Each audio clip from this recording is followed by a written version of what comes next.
ಕೆರೆಗಳಲ್ಲಿ ಕನಿಷ್ಠ 100 ಕೆರೆಗಳು ಭಾಳ ದೊಡ್ಡ ಪ್ರಮಾಣದಲ್ಲಿ ಇರ್ಬೋದು.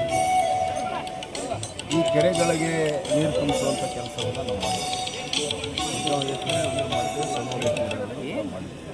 150ಕ್ಕಿಂತ ಹೆಚ್ಚು ದೊಡ್ಡ ಮತ್ತು ಸಣ್ಣ ಈ ಸಂದರ್ಭದಲ್ಲಿ 2015, 16, 17ರಲ್ಲಿ ಏನು ಬರಗಾಲ ಇದೆ, ಬರಗಾಲ ಸಂದರ್ಭದಲ್ಲಿ ಭಾಳ ದೊಡ್ಡ ಪ್ರಮಾಣದ ಕೆರೆ ಹೂಳು ತೆಗೆಯುವಂಥ ಕಾರ್ಯಕ್ರಮ ಆ ಸಂದರ್ಭದಲ್ಲಿ 100ಕ್ಕಿಂತ ಹೆಚ್ಚು ಕೆರೆಗಳ ಹೂಳು ತೆಗೆಯುವಂಥ ಕೆಲಸವನ್ನು ನಾವು ಮಾಡಿದ್ದೀವಿ.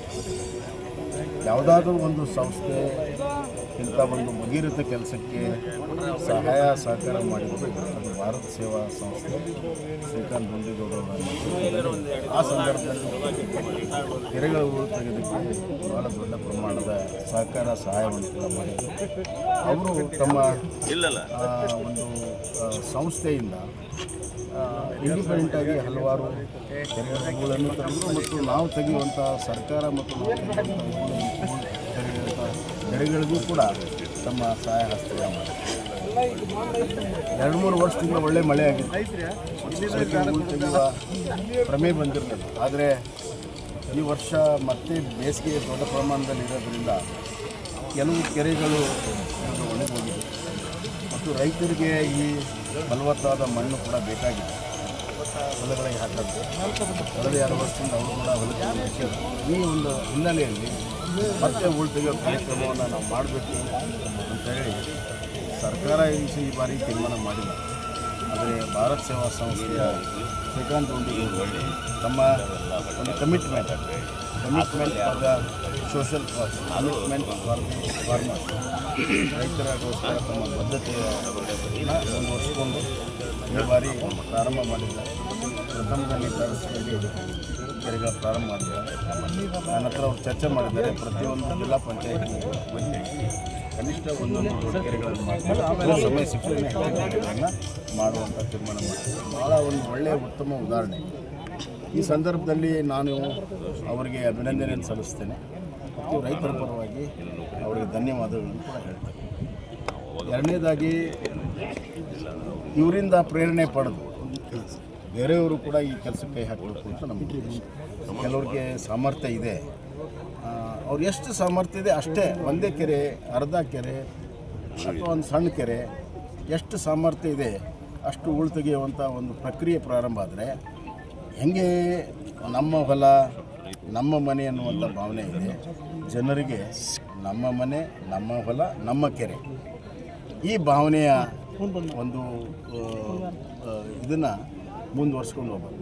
ನಮ್ಮ ಹೊಲ, ನಮ್ಮ ಮನೆ, ನಮ್ಮ ಕೆರೆ, ನಮ್ಮ ಊರು, ಈ ಒಂದು ಭಾವನೆಯಿಂದ ಮುಂದುವರ್ಸ್ಕೊಂಡು ಹೋದರೆ ಹಳ್ಳಿಗಳು ನಮಗೆ ಗ್ರಾಮ ಸ್ವರಾಜ್ಯ ಸಿಕ್ಕಿದೆ, ಗ್ರಾಮ ಸುರಾಜ್ಯ ಆಗ್ತದೆ, ಸ್ವರಾಜ್ಯದಿಂದ ಸುರಾಜ್ಯ ಆಗ್ಬೋದು. ಆ ನಿಟ್ಟಿನಲ್ಲಿ ಒಂದು ದೊಡ್ಡ ಪ್ರಯತ್ನ ಶ್ರೀಕಾಂತ್ ಗುಂಡೇಗೌಡರು ಮಾಡಿದ್ದಾರೆ.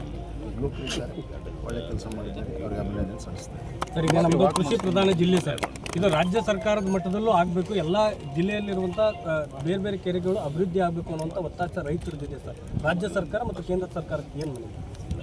ಈಗಾಗಲೇ ಪ್ರಧಾನಮಂತ್ರಿ ಸಿಂಚಾಯಿ ಯೋಜನೆಯಲ್ಲಿ ಹಾವೇರಿ ಕೂಡ ಸೇರಿ, ಅದೇ ರೀತಿ ಕ್ರಿಯಾ ಯೋಜನೆ ಕೂಡ ಭಾರತೀಯ ಜನತಾ ಪಕ್ಷದ ಬರುವಂಥ ದಿನಗಳಲ್ಲಿ ಪ್ರಧಾನಮಂತ್ರಿ ಸಿಂಚಾಯಿ ಯೋಜನೆಯಲ್ಲಿ ಪ್ರತಿಯೊಂದು ತಾಲೂಕಿಗೆ ಕೆರೆ ಕಟ್ಟೆಗಳ ಅಭಿವೃದ್ಧಿಗೆ ಹಣ ಬರ್ತಾ ಇದೆ.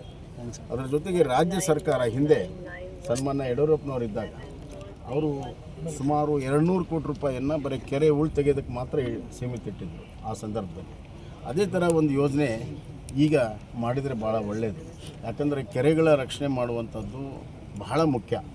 ಕೆರೆಗಳ ರಕ್ಷಣೆ ಮಾಡಿದರೇ ನಮ್ಮ ಭೂಮಿ ರಕ್ಷಣೆ ಆಗುತ್ತೆ, ಇಲ್ಲಿದ್ದರೆ ಭೂಮಿ ರಕ್ಷಣೆ ಆಗುತ್ತೆ. ನೈಸರ್ಗದತ್ತವಾಗಿರುವಂಥದ್ದು. ಅದಕ್ಕೆ ಕೆರೆಗಳಿಗೆ ಏನಂತಾರೆ ಅಂದರೆ ಇಂಗ್ಲೀಷ್ನಲ್ಲಿ ಫ್ಲಡ್ ಕ್ಯಾರಿಯರ್ಸ್ ಅಂತಾರೆ. ಕೆರೆಗಳು ಸರಿಯಾಗಿ ನಿರ್ವಹಣೆ ಮಾಡಿದರೆ ನಮಗೆ ಪ್ರವಾಹವೂ ಕೂಡ ಆಗೋದಿಲ್ಲ, ಹೋಲ್ಡಿಂಗ್ ಕೆಪಾಸಿಟಿ ಹೆಚ್ಚಾಗ್ತದೆ. ಎಲ್ಲ ಹಿನ್ನೆಲೆಯಲ್ಲಿ ರಾಜ್ಯ ಸರ್ಕಾರ ರೈತರನ್ನು ಉಳಿಸಬೇಕು ಅನ್ನುವಂಥ ಮನಸ್ಸಿದ್ರೆ ಕೆರೆಗಳನ್ನು ಉಳಿಸಬೇಕು. ಸರ್, ಉಪಚುನಾವಣೆ ಘೋಷಣೆ ಆಗಿದೆ 2 ಕ್ಷೇತ್ರ.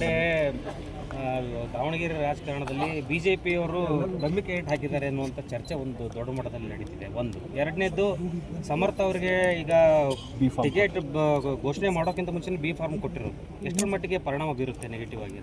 ನೋಡಿ, ನಾವು ಭಾಳ ಸ್ಟ್ರಾಟಜಿಕ್ಕಾಗಿ ಯೋಚನೆ ಮಾಡಿ ದಾವಣಗೆರೆಯಲ್ಲಿ ಟಿಕೆಟ್ ಕೊಟ್ಟಿದ್ದೇವೆ.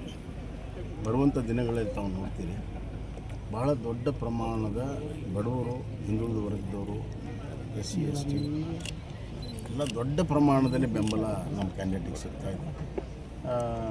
ಆಶ್ಚರ್ಯಕರವಾಗಿರುವಂಥ ರಿಸಲ್ಟು ದಾವಣಗೆರೆಯಲ್ಲಿ ಭಾರತೀಯ ಜನತಾ ಪಕ್ಷದ ವಿಜಯ ಮುಖಾಂತರ ಸಿಗ್ತದೆ. ಬಾಗಲಕೋಟೆಯಲ್ಲಿ ಈಗಾಗಲೇ ವಿಜಯದ ಪಥದಲ್ಲಿ ನಾವು ಮುಂದೆ ಹೋಗ್ತಾ ಇದ್ದೇವೆ, ಅದರಲ್ಲಿ ಎರಡನೇ ಮಾತಿಲ್ಲ.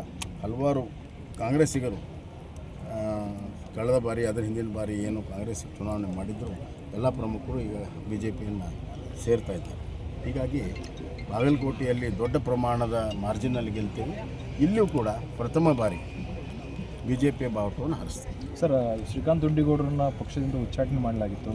ಸೊ ಈಗ ಎಲ್ಲರ ನಾಯಕರ ಜೊತೆಗೆ ಚರ್ಚೆ ಮಾಡಿ ಅದೇನು ಮುಂದೆ ವಾಪಸ್ ತೆಗೆದುಕೊಂಡು ಪಕ್ಷದಲ್ಲಿ ಚರ್ಚೆ ಮಾಡಿ